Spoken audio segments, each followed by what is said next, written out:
A story I have been following personally for years, and on this channel we've been following now since its inception, is the upcoming creation of a European army being birthed from this Ukraine war. And I found an article here. This is from February 28th, so this is prior to the European Defense Council meeting of March 6th. This is from the Center for Strategic and International Studies. And I'm going to show you a little bit about them too. So this is not just speculation. Why it's time for Europe to reconsider a European army. The idea of a common European army has been discussed continually since the European project began its early days of the Cold War. There's been talk of this since the 1950s. It's been only talk, but now it's going to come to fruition, and it will come to fruition. This is a 100% guarantee now. This was just words prior. This is a 100% guarantee there will be a EU army, an EU military. Eventually, the individual militaries of these nations will be dissolved and rolled into a complete united European army. It's going to take decades for this to happen, but it is going to happen, the foundations of which have been laid in the Ukraine war. First, the backbone of Europe's defense will remain Europe's big national militaries. This is just for the time being. This is one of the few parts of this, and we're just going to skim through this real quick and hit some of the bullet points and move on. But yes, as of this moment, the French are not going to work well with the Polish. The Polish aren't going to work well with the Italians in ways that are unified, the way an American military, where you can find the Minnesota National Guard is going to work just fine with the Texas National Guard. They're the same military. They're intertrained. They obviously different here. France, Poland, Germany, and United Kingdom, if it chooses, as well as frontline states like Finland and Nordic Baltic states, will have relatively strong and cohesive forces, should be the backbone of the European defense. These exist and provide substantial combat power, yet Europe's goal should be to get these forces to operate as cohesively as possible together. This means buying the same kit and increasing joint training. Many of the EU initiatives have been developed over the past number of years that can help achieve this. Second bullet point, the European Union should create a standing common EU force that would not belong to any nation and would belong to the EU collectively. This is akin to a 60,000 strong rapid reaction force that Tony Blair and Jacques Chirac agreed to at St. Malo in 1998. Not just to interview in crisis abroad, but ones in Europe. Instead of an EU army, this would be more like the EU Marines. Save the laughter. Third,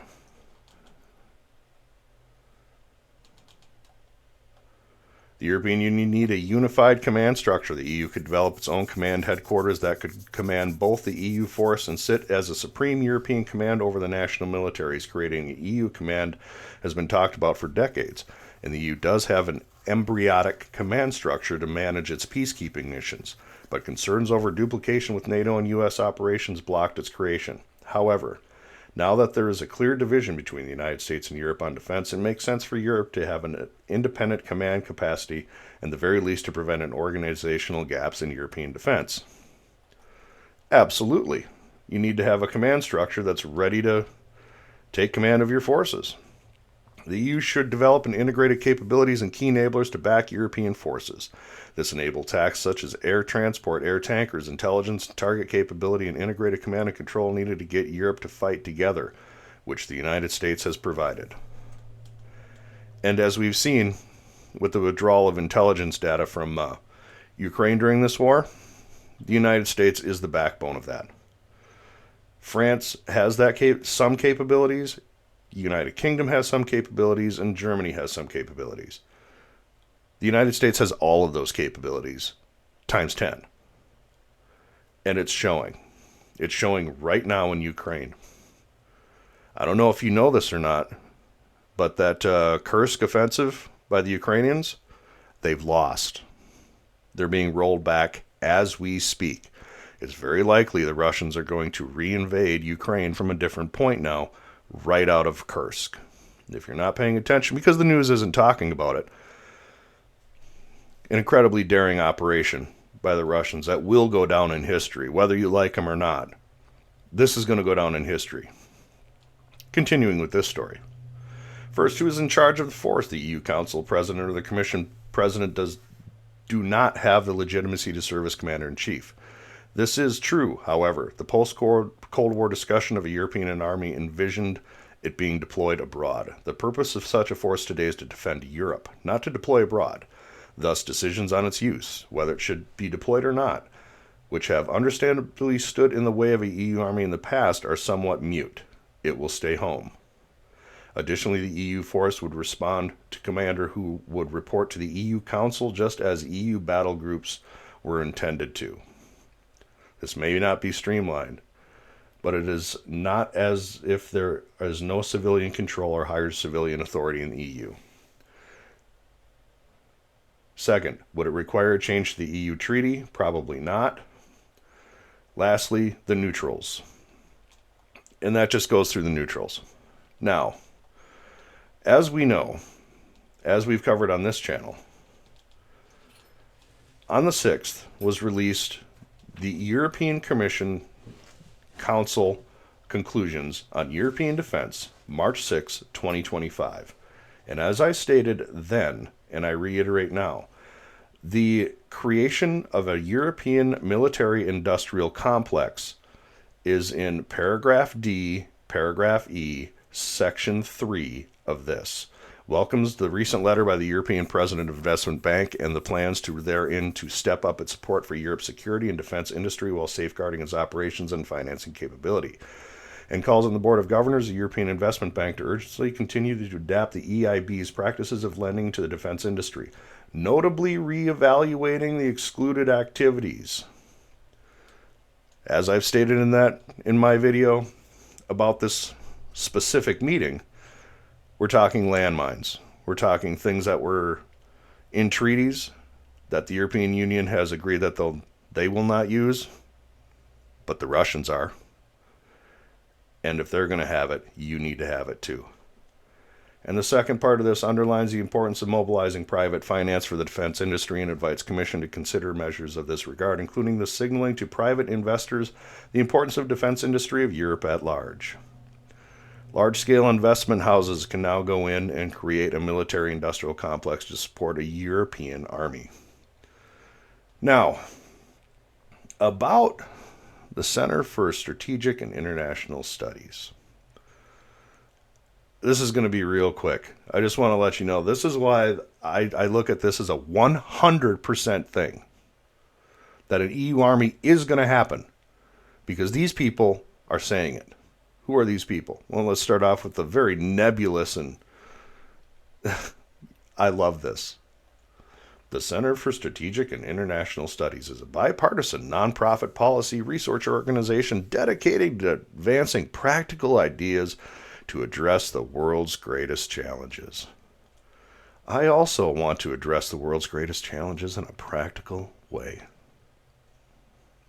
Very nebulous. Very nebulous. Now, who are these people?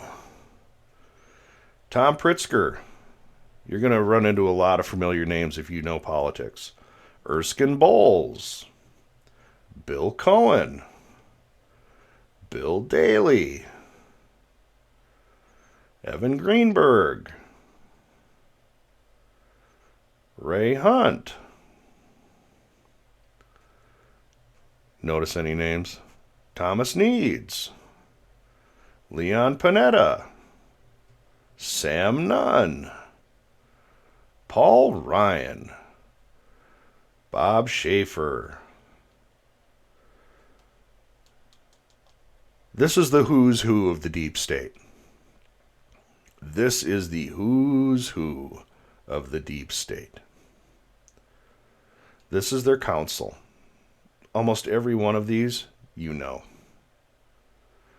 Sam Nunn, Armitage, Cohen, Bill Frist, Heinemann. This is the who's who of the deep state. These are the people who, this is the European counterparts in America. There's this group in Europe, and they all have a hive mind mentality, you know that. So when Center for Strategic and International Studies comes out and says it's time to reconsider a European army, we better be listening. And if you didn't believe it, believe it. Because the people in the positions of power, I understand Trump sweeping away the deep state kind of thing. This is something else. These are the think tanks. These are the ones who trickle those ideas down. And in Europe, there is nothing sweeping away a deep state. European army. All of the pieces are in place. All of the pieces are in place now. You have a legitimate cause. The defense of Europe from Russia because, Putin bad. Okay. I think it's fact. I think it's 100%. I'd say within the next 2 years, you will hear the actual announcement of the formations of the pieces that are going to actually put it on the table will be put to the public. And you heard it here from CSIS, from the European Union, and from me. And I appreciate you listening to me. And if you liked it, hit the like. Maybe you should subscribe. Share it with a friend. Tell him there's this idiot out there who seems to know what he's talking about in some aspect, and I'll be damned, he's been ahead of the curve on many things. It's just because I know how to read and read their words. Words have meaning. Thanks.